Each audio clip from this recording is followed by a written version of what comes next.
Welcome, welcome. In this video, we'll be setting up our walls around the outside and the top of our world and playing around with gravity to see how gravity works. Let's jump in and get started. I'm going to get myself a little bit more screen real estate here. Just dock my game window up next to scene so I can just see scene. Okay, cool. Fill up the screen a little bit more there. Now, the problem we're having is that the ball is going zoing off the screen because we don't have any colliders. So first of all, a little bit of reorganization of our hierarchy over on the left here. I'm going to right click, create empty game object and call this play space. Play space. So we're going to organize our background image and our colliders and anything else we need. Reset that to 0, reset the transform so that I know the origin is going to be down there in 0, 0. Now I'll grab our blue rocket background and drag that on top of PlaySpace, so now it is childed to PlaySpace. PlaySpace is the parent, and Blue Rocket background is the child. Shouldn't have changed anything, it's just a reorganization in our hierarchy. Okay, and also the lose collider that we've turned off, drag that under PlaySpace, and I'll turn that back on. No, I'll wait a minute before I turn that back on. We don't want to load the next scene just yet, but we will need to turn that back on momentarily. Okay, what I'll do now is within the PlaySpace, I will right-click and create an empty that will create a new child game object under PlaySpace. We will call this left wall.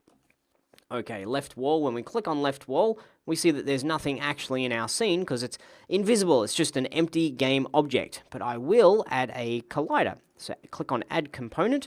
And I've already typed in collider there, but just in case, collider, box collider 2D, and you can see down in our bottom left, we have a green box collider down there. Now, we know our screen is 12 units in height, so I'm going to change my size here to Y of 12, and then I'll need to click on my W tool and move that up, boop, boop, boop, boop, so it's covering the top and the bottom of our screen. And the position here looks like it's pretty much 6, so I'm going to tidy that up and just put that to 6. Now you can see we've got some overlap here because the pivot point, the center of our collider, is right in the middle, so we need to set this back to the left by, I'm going to say, half a unit because we know that our collider is 1 unit in size, so we'll set this at a negative 0.5. That'll have it line up nice and flush with the edge of our world just here. Fantastico. Right, now I've got a challenge for you.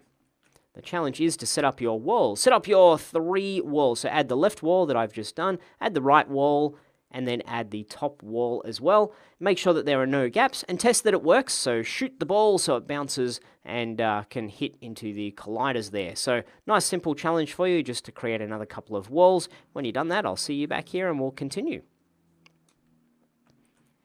Okay, here we go. I'm going to click on my left wall, hit duplicate, so that's Control D or Command D.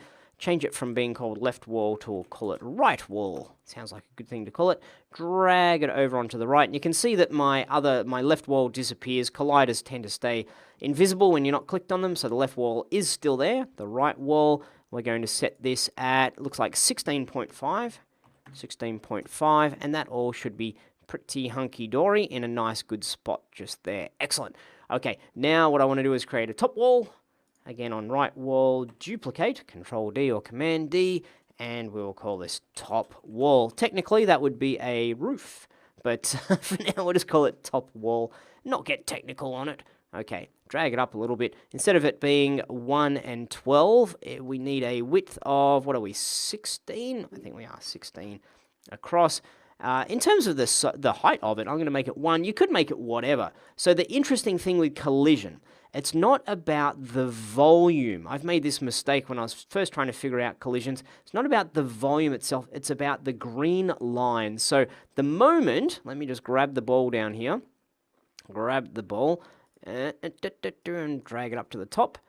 Okay, and of course it's gone invisible. We'll make it uninvisible. Top wall. It's the moment that the ball's collider, which has, you can see around the outside, it has a green collider. It's the moment that it intersects the collider that is up the top here. So as soon as it touches, it says collision has taken place. It's not about, oh, the ball is inside this volume. It's within this area. Even when we call it a trigger volume, we're thinking of it as a volume. But it's the moment that's crossing the green line. That's the important moment. So I could have our top wall here. I could have this be massive if I wanted it to. Wouldn't make any difference. I could have it tiny. Just the moment that it touches that green line, that is when our collision is going to take place. So we put it at 1 just so it's nice and visible, but it could be a different size indeed. Okay, now I'm going to plop my ball back down there on top of the paddle. There we go. Okay, top wall, where were we? Top wall needs to be 8 on the X. And you know what? I'm going to make it wider because at the moment it looks like it's only just going to be touching the corner. So I'll put it looks like I need to have the Y value at 12.5. That's touching nice on the top there. I'm just going to make the size of it, instead of it being 16, we'll make it 18. Now, if we click on Play Space, we'll be able to see all 3 of our colliders should line up nice and neatly. If I click on Play, we'll just make sure that it bounces off. Boing, it does bounce off. Wonderful, great.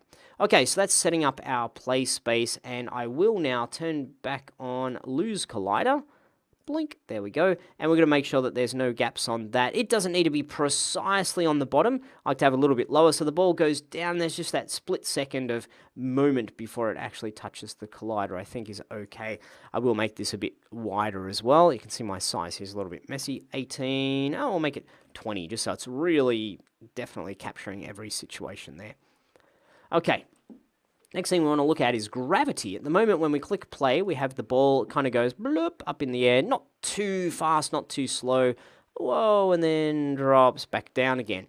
Now there's 2 places that we can change gravity. One is on the, click on the ball here, on the rigid body of the object. You can see we have mass, linear drag, and gravity scale. So if I turn gravity scale on the ball up to say 10, and then click play, we'll see that the ball has tons of gravity affecting it. Blonk, blonk. And look at that, it went very fast. And the way that Unity applies gravity is basically just saying a downward force that when we try to push the ball up in an upward manner, the gravity is pushing it back down in a very fast, very heavy way. So there's a lot more to gravity. We're not going to go into the ins and outs of how gravity actually works. We're just talking about game gravity and Unity gravity. So basically, the higher the number here, the more force we'll have pushing down on the ball. You can change it here on the rigid body. Like I said, you can change any of the object's rigid bodies. So if I have in my scene here a block, and if it was to have a rigid body on it, which we'll put on here now, rigid body 2D, I could also change the gravity on my my block here, independent of the ball. So we could say the gravity on this is 0.1, and then the gravity on the ball is 1 at the moment. So when I click play, the block is going to drop because there's nothing stopping it. And see how it drops very slowly, but the ball is going to drop in a faster manner.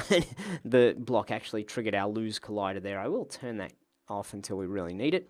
Okay, I'm going to turn off this gravity on I'm going to turn off the whole rigid body for now. So you can right click and remove component if you don't want a component anymore. So I'm going to take that component off the block because we don't need that rigid body, just demonstrating for you. Okay, so we can change individually through the rigid body, or we can change holistically our entire scene and the gravity that applies to it by going up to Edit, Project Settings, Physics 2D. So Edit, Project Settings, Physics 2D. You see up the top here we have gravity minus 9.81, which is pretty much saying Earth level of gravity. If we were to change this to minus 20, for example, and then click on play, we should have double the downward force that we had before. Boom, you see the ball went about half the way up, and it's a heavier kind of force pushing down on it. And if I was to change the gravity here to, say, 0, what would happen? When I launch the ball, it goes up and down with the same velocity. So it's not picking up speed and it's not losing speed with this particular gravity on it. For now, I'm going to go with 0 gravity and see how it goes in our game. I think we might find a couple of issues, but I don't want the ball slowing down. I don't want this sort of, it goes up and then slows down. I want the opposite. I want the ball to be going bang, bang, bang, bang, bang very fast in my game. So they're the ways that you can change the gravity. I recommend doing it holistically just in case we have a second ball, or we want to have the gravity apply to the blocks, or we want to have gravity apply to other things in our world. If you're going and changing the individual gravity on each different thing, then you get things that look different in the world space. If you want that, blocks drop slowly after they're destroyed, then you can absolutely do things that way. Okay, so that's our colliders making up our play space, and that is gravity with a couple of different ways of doing it. I've set my gravity for now at 0. Project settings, physics 2D, I just set the gravity at 0. We'll see how that goes, see how that plays, and I'll see you in the next video.